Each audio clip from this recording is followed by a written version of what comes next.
Assalamualaikum warahmatullahi wabarakatuh. Perkenalkan, nama saya Irwan Firmansyah. NIM saya 20383103174. Prodi Ekonomi Syariah. Nomor absen 11. Kelas C. Pengertian penyakit hati. Penyakit hati atau psikosis adalah kelainan kepribadian yang ditandai oleh mental dalam profil mental dan gangguan emosional yang mengubah individu normal menjadi tidak mampu mengatur dirinya untuk menyesuaikan diri dengan lingkungannya. Dua istilah yang dapat diidentifikasikan dengan psikosis ini adalah insanity dan dementia. Insanity adalah istilah resmi yang menunjukkan bahwa seseorang itu kacau akibat tindakannya. Pada saat lain, istilah demensia digunakan untuk kebanyakan kelainan mental, tetapi secara umum kini diinterpretasikan sebagai sinonim dengan kekacauan mental, sebab mereka sering melakukan tingkah laku yang semaunya sendiri. Macam-macam penyakit hati. Berikut macam-macam penyakit hati. Dalam konteks ini saya ingin menekankan pada jenis penyakit hati yang menonjol, yaitu riya, iri hati, dan dengki, marah, sombong, ujub. Riya, secara bahasa riya adalah memperlihatkan suatu amal kebaikan kepada orang lain dengan harapan mendapat pujian atas kebaikan yang dia lakukan. Menurut Imam Ali bin Abi Thalib, ada 4 tanda orang riya, yaitu 1. Malas beramal dan beribadah jika sedang sendirian. 2. Sebaliknya,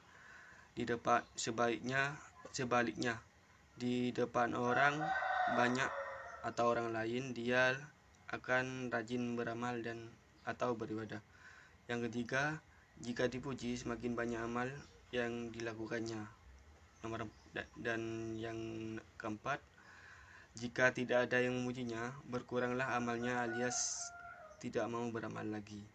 Misalnya, jika ada membagi-bagikan sedekah di hadapan orang banyak untuk menimbulkan kesan bahwa Anda adalah yang dermawan, maka itu termasuk perbuatan riya.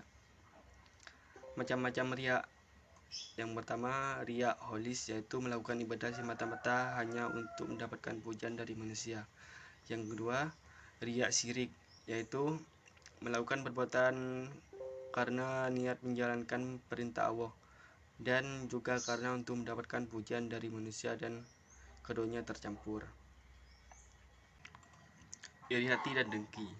Setiap orang mendapat nikmat dari Allah, meskipun nikmat yang diterima seorang tidak sama dengan nikmat lainnya. Perbedaan inilah yang dapat mengakibatkan ada orang iri dengan nikmat yang diterima orang lain dan menimbulkan sifat iri. Dengki dan iri adalah keadaan seseorang yang merasa tidak nyaman dan sakit hati atas kenikmatan yang didapatkan orang lain. Seseorang yang memiliki rasa dengki, maka ia akan dengan mudah sakit hati dengan kenikmatan yang diperoleh orang lain. Karena iri dan dengkinya kepada nikmat yang diberikan Allah kepada orang lain, maka ia merasakan gelisah, cemas, benci, dan yang paling berbahaya, ia akan mencari cara untuk menghilangkan nikmat yang diperoleh orang lain tersebut. Marah pada hakikatnya adalah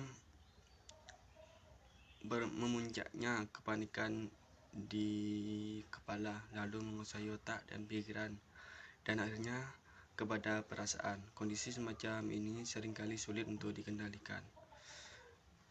Lebih lanjut, As-Sarqawi mengungkapkan bahwa marah akan menimbulkan beberapa pelampiasan.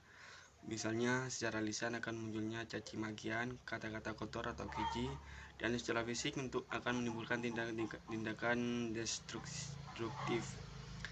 Dan jika orang marah tidak mampu melampiaskan tindakan-tindakannya di atas, maka ia akan mengkompensasi pada dirinya sendiri dengan cara misalnya merobek-robek pakaian, menampar mukanya sendiri, membanting perabot rumah tangga, atau seterusnya. Marah juga dapat berperoleh pada hati seorang, yaitu sifat dengki dan iri hati, rela melihat orang lain menderita, cemburu, suka membuat aib orang lain, dan seterusnya. Sombong. Sombong adalah sikap menganggap dirinya lebih daripada yang lain, sehingga ia berusaha menutupi dan tidak mau mengakui kekurangan dirinya. Selalu merasa lebih besar, lebih kaya, lebih pintar, lebih dihormati, lebih mulia, dan lebih beruntung daripada orang lain. Sombong terbagi menjadi 3 macam. Yang pertama, sombong kepada Allah. Orang yang menyombongkan dirinya kepada Allah.